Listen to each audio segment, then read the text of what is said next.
again, recording at midnight, trying to go to bed, but also a sudden urge to record a video, and it's going to be a talk. I'm going to be, not a review, no. I'm going to be talking about Armored Core 6 as a perspective of a non-Armored Core fan who just picked it up because it's a new FromSoft game that came out. I'm not a fan of the game. When I bought this, I just was curious, and I wanted to know how it would feel if a non-fan, if just a newbie of the AC series picked it up and how it went. So let's dive into it. I already recorded 5 takes of this, but it was just me blabbering every time, so going to tangents. So let's get it over with. So AC6. Well, I'm just going to talk about my experience.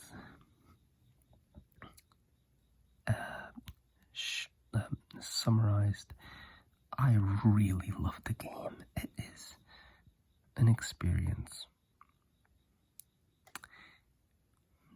But, okay. What did I like about AC6, and what was I expecting from this game? FromSoft has made this game, so I thought about it. It's going to be hard. The gameplay is going to be insane. The bosses are going to be hard for sure, but it's going to be fun in some ways. But yeah, number one thing, I know FromSoft games are hard, and this is not going to be any different. But now, with my thoughts on the game.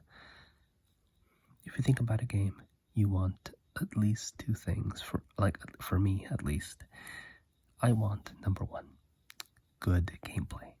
Number 2, the story needs to be good too.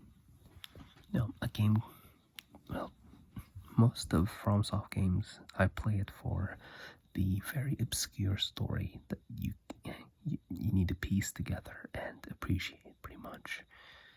And I really love those type of storytelling. And this game is, you can say, it's a bit more easier to understand than Dark Souls, Elden Ring, and all that. But it is equally confusing sometimes, because there's just so much information in the story itself, from the factions, the characters. What the hell is Coral? There's deeper things about it than what meets the eye. So, anyways, first, the categories. Gameplay. It is so good. I don't want to rate it with a number, because I can't rate it as a number. I don't know what 10 out of 10 is. And people also are going to get mad if I say it's 10 out of 10 for this and that. So, I would say, for me, it's very, very fun. Getting used to it took a couple of, I think, an hour, 2 hours of getting used to clicking every button, pressing and using every button during the game, because you can equip your AC with 4 weapons, and you can fire 4 weapons at the same time, or you can simultaneously shoot or attack with every weapon. Also, you can dodge, you can just run away, you can jump, you can assault boost, cancel that, move around the enemy, melee attack. There's so many things you can do in this game. So, getting used to the controls, it was a bit hard, especially the tutorial boss. Not gonna brag, but I beat the tutorial boss in 2 tries. Sorry. But yeah, getting used to the controls was a bit hard, but when I got used to the controls, pretty much story, the two missions. The first one, yeah, actually, nah, 30 minutes is the amount of time that I slowly got used to it. So, the controls, the gameplay, the action, the speed, it is all good. The amount of customization for your mech is whack. The combat, fast, hectic.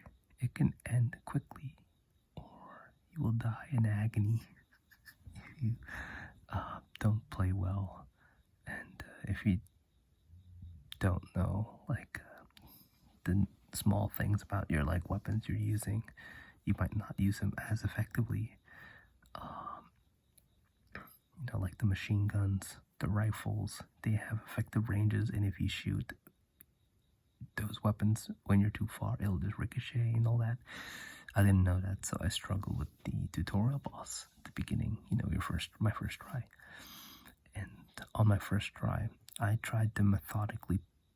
I tried to play it like Dark Souls, very methodically, keep my distance and all that, but I got destroyed. And so second try on the tutorial boss helicopter, I went in with the Bloodborne mentality of, if rockets are coming towards me and they're tracking me, if I dodge back, it's still gonna track me and hit me. So why not dodge forward and keep going forward, shooting my gun and rockets, and if it gets staggered, I will come in with my blade, charging at it, assault boost, and then melee. And it worked. Second try, beat it. Kinda close. My HP was low, but I beat it. So, tips for anyone for the tutorial boss, go hella aggressive. But when you run out of energy, you need to hide behind building and just refill your energy. Just wait there. And when you have the chance, just keep shooting. Get close to it, shoot rockets, your machine gun. And if it stops for a second, assault boost, charge into it, and then smack it with your blade. The blade is going to be the key to destroying the helicopter. The blade does so much damage. So much damage. So just keep on piling up that stagger meter with your machine gun and rockets. Some people that have played, Dark Souls and all that, they would just as a meme, and sometimes those elitists would say, just get good. Well, I'm one of those people who I will say get good, but I will tell tips because I want everyone who plays this game to not regret it and enjoy the combat system of these games, because when it clicks, you're hooked, line and sinker. So yeah, be very aggressive, not too aggressively, because you're gonna die. When you have the chance, just keep piling on the damage. Don't let the stagger meter go down. So when you get fire rockets, your machine guns, keep shooting at it. Slowly get closer. When you see the enemy, the helicopter, becoming stable and just hovering, assault boost, and then get close, smack it with your sword, energy sword, and repeat, rinse, repeat. Please do this, and you will destroy it for sure. So the combat, just 10 out of 10 for me. I just said 10 out of 10. I said I won't, but yeah, when you get used to it, you're gonna be demolishing and having so much fun. Okay, next. The story. Now, the story is, what would you say? Spoiler warning right now for the story of Armored Core 6. 3, 2, 1. Okay, I hope you're not watching. If you don't want spoilers. Okay, so the story of Armored Core. As many dystopian settings, it's pretty much corporations trying to get a specific resource first and capitalize on it and destroy any other corporations trying to get it. Money, corruption, blah. And you're just one of the pawns that these kings and queens of these corporations can use. They'll just hire you to do your dirty jobs, and they will benefit after you've done destroying enemy mechs, their resources to weaken them so they can profit after, all that. They're trying to get coral from this planet. But at a certain point, chapter 1, the end of chapter 1, something happened, and that streamlined story of a mercenary just getting hired by these corporations to do the dirty work so they can obtain the most wanted material, fuel, data that is coral. So at the beginning of the game, there will be a cinematic where a narrator will tell you about the story of this game. Corporations battling it out to get this resource called coral from Rubicon 3, I think the planet is called. And I thought it was going to be just that. Corporations versus corporations, and you're in the middle, doing their job, doing their dirty work. But at the end of chapter 1, from just that streamlined story, it flipped into a more philosophical, more interesting story. So, after a certain event at chapter 1, the reactor that you destroyed explodes, and coral rushed into your body, pretty much. From what I understand, your body is in the mech. Yeah, I think it's in the mech. Or your consciousness is in the mech. I don't really know. But a surge of coral went into your AC's body, and you got contacted with a person, or person, called Air, a Rubiconian that lives in Rubiconian. And when that explosion happened and you get a contact from her, something clicked. Because that's the point where this story is not going to be straightforward. Because if you listen carefully at the open cinematic, the narrator talking about the story, he said corporations are trying to get this substance called coral, which can be used as a power source for a lot of things, or it can transfer data. Yes, transfer data. I think, yeah. So when the narrator said that, and I immediately could speak or can hear a person after that explosion, instantly thought, coral is probably sentient. The Rubiconians, after they die, they get absorbed, their consciousness gets absorbed by coral or something. And they're using coral to feed mealworms, to feed them, feeding the humans on Rubicon via these mealworms, and the mealworms eat coral. And so they will have a connection to coral after they die. Probably their consciousness goes to the coral, and all of these things that the characters mentioned, Air, most of it, when chapter 3, I think, when you are in the sky, she would say, You can hear them too, do you? The voices of the coral. And that sets it. This coral substance is sentient. It is 100% sentient.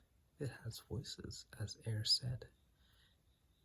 Then we're using, air quotes, fuel that is coral, technically also human souls, as fuel for these weapons and technology that we're fighting. What? So I was just like, what the hell is happening? From a straight line turned into a squiggly ass line that I'm like, whoa. So yeah, stories everywhere, and I hope VaatiVidya does make a video about AC6's lore, because my brain went everywhere after chapter 1. So, also about the story, I've heard Armored Core fans complain about the story.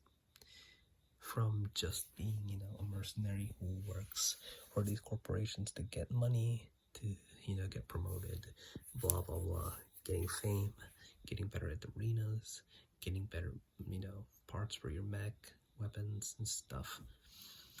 They went with the spiritual route for the story. Coral being a fuel source / transferring, it can transfer data, aka it can also harbor human souls, I guess. And they're like, that's not Armored Core. And I'm like, well, I can't say anything because this is my first Armored Core story. So I'm like, I'm basing everything from one game, so I think it's fine. But AC fans being hardcore as they are, I'm like, interesting. But yeah, the story itself is very interesting, and there's a lot of things that I do want to know. So much more. Your hand, let's talk about the characters. One of my favorites, one of the nicest, and pretty much, let's talk about the characters. One of the nicest and literally your bro of the story, V4, Vesper 4, V4, Rusty. This Chad, man, one of the most lovable characters of this game, V4 Rusty. Buddy, it's gonna be a word that you will never forget after this story. Really, buddy. Hey, buddy. Such a good character. He's like, V4 Rusty is the dude you want to be in. You want to be his bro because he will support you. He is a good guy at heart, really. Just great dude. Handler Walter, complete mystery. Who is he? Why is he our handler?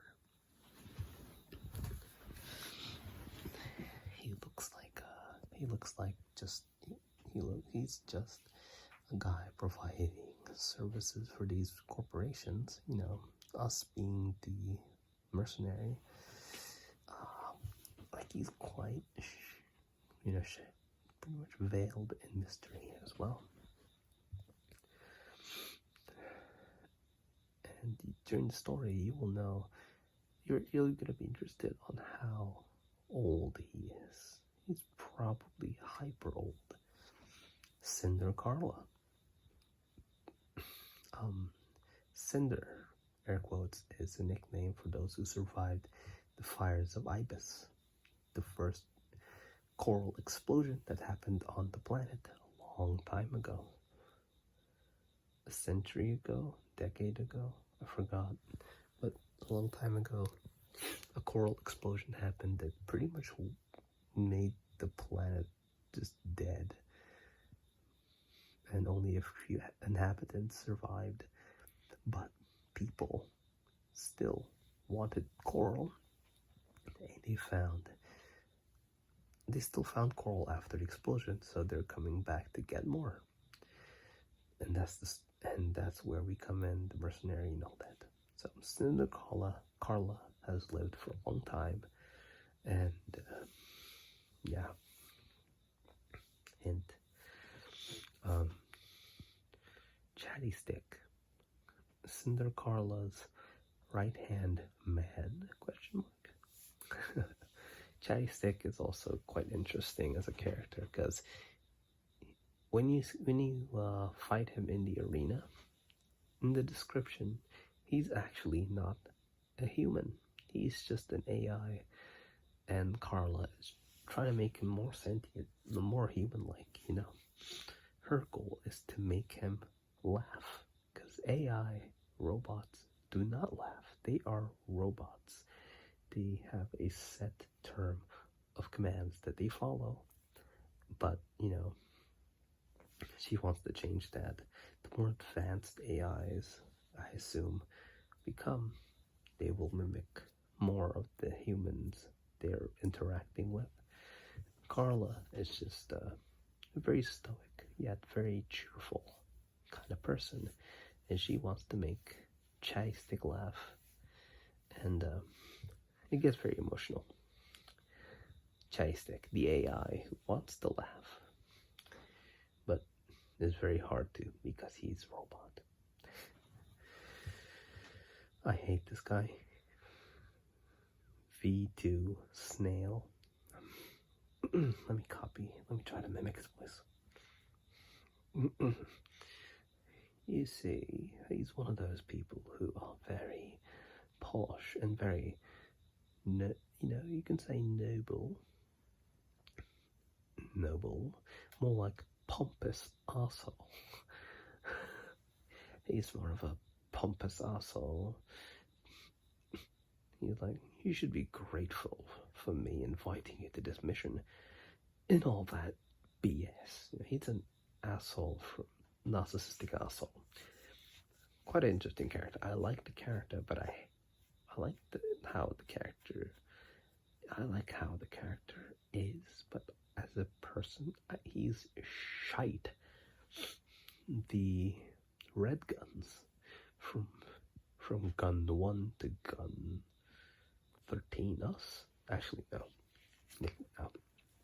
but gun G1, gun 1 Michigan, gun 6 red, gun 4 Iguazu, no, gun 5 Iguazu, gun 4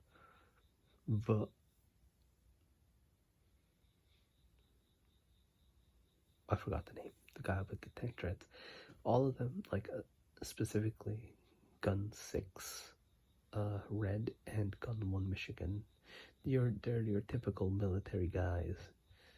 Reported gun 13 Raven. What the hell were you doing down there?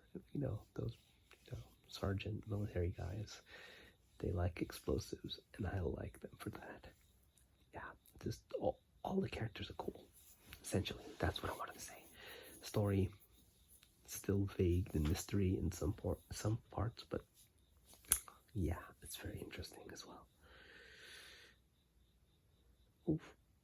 Let's see. PvP. I did stream the game for 2 hours because my friend wanted to see gameplay of Armored Core 6, and he doesn't have a PS4 or PS5 or PC, so I pretty much just linked my channel. I gave a link to my channel to him, and I streamed, so he was watching. That's why the stream is in my channel. I was pretty much just showing that guy, my bro, the game, and specifically he wanted to see PvP, so I basically played PvP for 2 hours and a half. PvP, I really like it compared to Dark Souls or Elden Ring. It's none of those BS netcodes that is laggy AF. Like, it's clean, it's smooth, the connection is good. When you shoot, it hits instantaneously, unlike Elden Ring, which takes 2 to 5 seconds after you actually hit the guy to take damage. So netcode wise, Armored Core is very stable. Yeah, if you shoot, you will land a hit guaranteed. It's pretty much completely up to your skill on how to play the game. Whenever your AC, what type of build you have, it will really depend on that. So PvP, I love Armored Core 6's PvP. Very fun, very good. So yeah, overall, now I am an Armored Core fan. If you like FromSoft games, Elden Ring, or Dark Souls, Sekiro, Bloodborne, any other Demon Souls, I really do want you guys to give this a try. I really do. It is that fun. Yeah. As a guy who have attained every piece of AC armor parts and weapons and boosters, FCS's, generators, all of that, I am still customizing, trying to make a fun build, and play PvP a bit. Now I'm gonna slow down on the pace of the game because I pretty much played through all of it. But yeah, if you're a FromSoft fan, pick up this game. It may be rough at the beginning, but sure, it's gonna be entertaining. But yeah, that's gonna be it. I'm really tired, and I'm very thirsty from just talking non-stop for 27 minutes without a script. Thank you guys so much for watching. I hope I wasn't that loud. I do get excited, and I completely forget to whisper. I just go full blown out. Yeah, let's go. Let's talk about this game. Yeah, so I hope you enjoy. Please try out Elden Ring. Not Elden Ring. Oh my god. Please try Armored Core 6. Like, even, borrow a disc from your friend. Tell them to let me try this game, because I want to know, try before buying.